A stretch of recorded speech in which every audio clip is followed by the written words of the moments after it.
GMA Telebabad, Cain at Abel, full force nga nakigsinulog sa mga Sugbuanon. Mainit nga paghangop ang gipakita sa ilang mga fans atol sa ilang pagpakighimamat kagahapon. Ato kining tan-awon pinagi ining report. Daw dili magdungog ang syagit ug kilik sa mga kapusong Sugbuanon, dihan nakita ang ilang mga idolo sa Cain at Abel.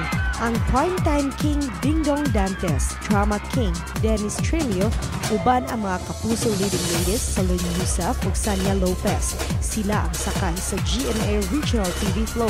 Sa kareta pa lang daan, nagbunsisok na ang mga fans kinsa nangindahay nga makaselfie sa ilang mga idolo.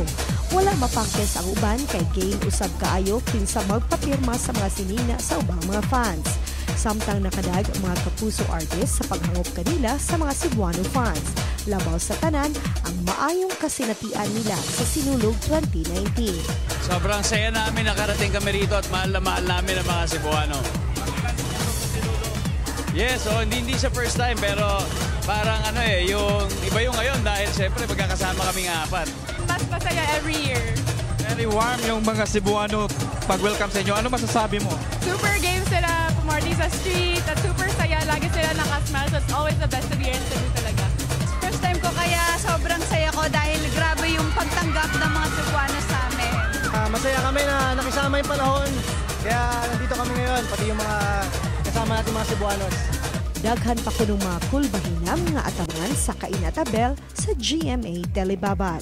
Papanoorin niyo po ang Cain at Abel every Mondays to Fridays po yan pagkatapos po ng 24 oras. Maraming magaganap. Cain at Abel, guys, every Monday to Friday, 8 p.m. Sana po subaybayan ninyo Cain at Abel, Lunes hanggang Biyernes pagkatapos ng 24 oras. Maraming salamat sa inyong warm welcome. Mahal namin kayo mga Cebuano. See you soon. Note po sana kayo ng Cain at Abel gabi-gabi. Upan ni Renante Quiñones, Chona Carlon, Balitang Vista.